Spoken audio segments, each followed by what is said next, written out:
ముందుగా మిత్రులందరికీ నమస్కారం.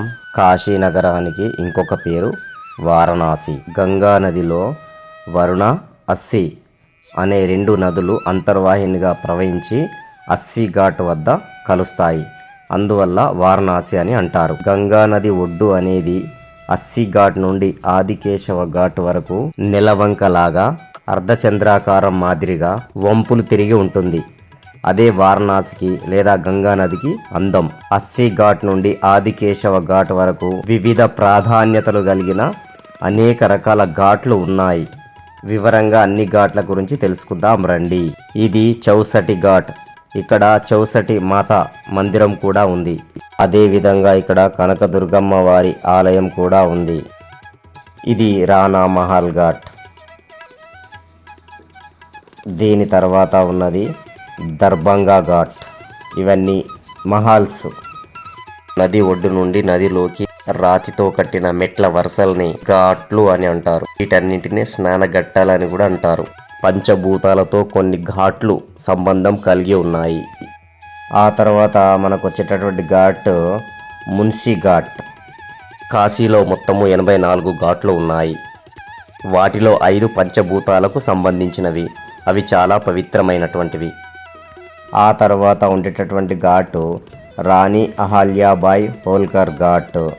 కొందరు ఆలయాన్ని ధ్వంసం చేయగా రాణి అహల్యాబాయ్ హోల్కర్ గారు విశ్వనాథ్ ఆలయాన్ని పునర్నిర్మిస్తారు. వారి పేరు మీదుగా ఒక ఘాట్ ఉంది.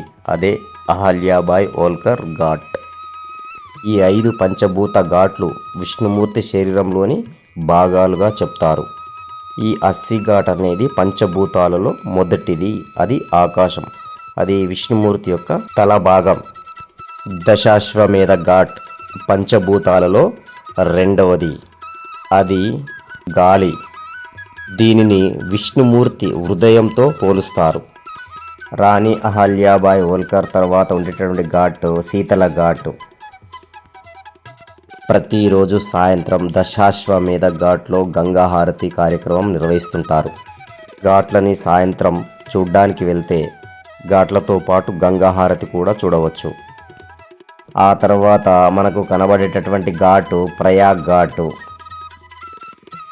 ఇక్కడ పండితులు పిండ ప్రదానం చేస్తుంటారు. ఆ తర్వాత మనకు కనిపించేటటువంటి ఘాటు దశాశ్వమేధ ఘాటు. ఇక్కడే గంగా హారతి చేస్తారు. అలాగే శీతల ఘాట్ వద్ద కూడా గంగా హారతి నిర్వహిస్తుంటారు. గంగా హారతి చేసే సమయంలో వేల సంఖ్యలో ఇక్కడికి జనం వస్తుంటారు. అదేవిధంగా గంగా నదిలో అటువైపున పడవలో చాలామంది బోట్ల ద్వారా పడవల ద్వారా గంగా హారతిని చూడడానికి వస్తుంటారు. కొన్ని వేల సంఖ్యలో పడవలు అటువైపుగా వచ్చి నిల్చుంటాయి. గంగా నది ఇదివరకట్లా లేదు. ఇప్పుడు చాలా నీటుగా చాలా శుభ్రంగా ఉంది. మేము వారణాసికి జూన్ మొదటి వారంలో వెళ్ళాము. అక్కడ ఎండ తీవ్రత చాలా ఉంది. 45 డిగ్రీస్ వరకు ఎండ తీవ్రత ఉంది. మా ఫ్రెండ్స్ అందరూ హాయ్ చెప్తున్నారు. అందరికీ హాయ్.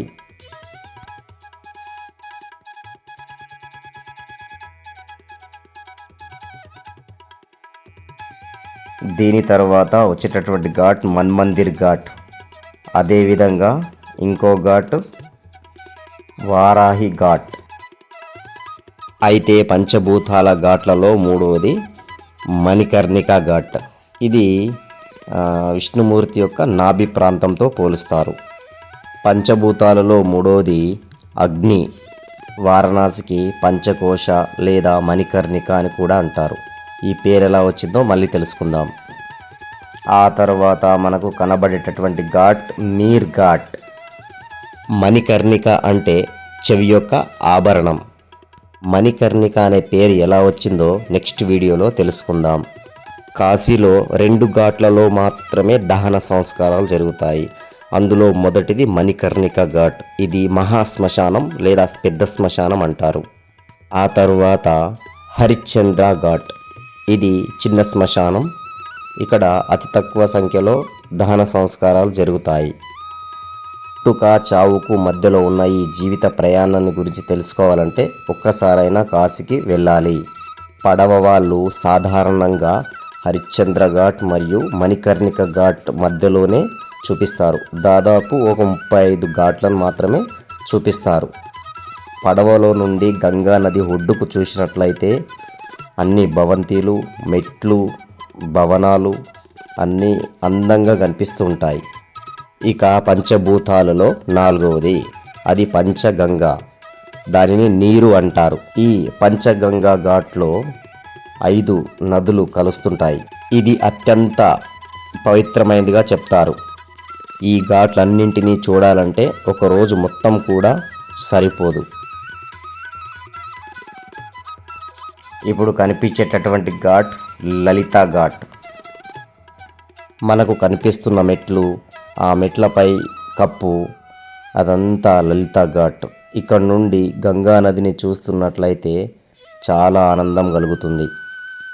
ఎవరికైనా సరే, ఎంతటి వారికైనా సరే కాశీకి వచ్చిన తర్వాత వారికున్న అన్ని బాధలు కావచ్చు, అన్ని సమస్యలు కావచ్చు, ఇక్కడే మర్చిపోతారు.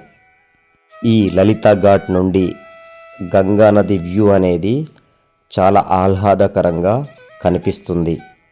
గంగా నది ఒడ్డునున్న ఆలయాలు, అలాగే ఘాట్లు, అలాగే పెద్ద పెద్ద భవంతిలు, అలాగే ఈ జనసందోహాన్ని చూస్తే ఈ 2 కళ్ళు కూడా సరిపోవు అని అనిపిస్తుంది.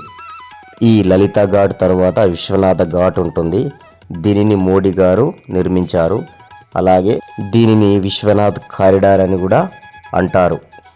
పంచభూతాలలో చివరి ఘాటు ఆదికేశవ ఘాటు. ఇది నేలతో పోలుస్తారు. ఇది విష్ణుమూర్తి యొక్క పాదాలు మోపినటువంటి ఘాటుగా చెప్తారు. ఈ మెట్ల గుండా ఆలయానికి వెళ్ళవచ్చు. పైన గేట్ కనిపిస్తున్నది. ఈ గేట్ గుండా ఆలయానికి వెళ్ళవచ్చు. మణికర్ణిక ఘాట్ చూడండి.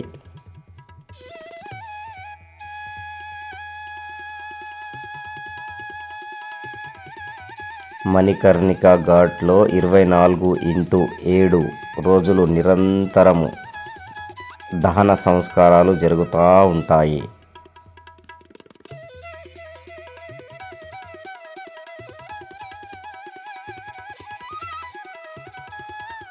ఒక్కసారి మణికర్ణిక ఘాట్ను చూసినట్లయితే ఇక్కడ రిపేర్ వర్క్ జరుగుతుంది.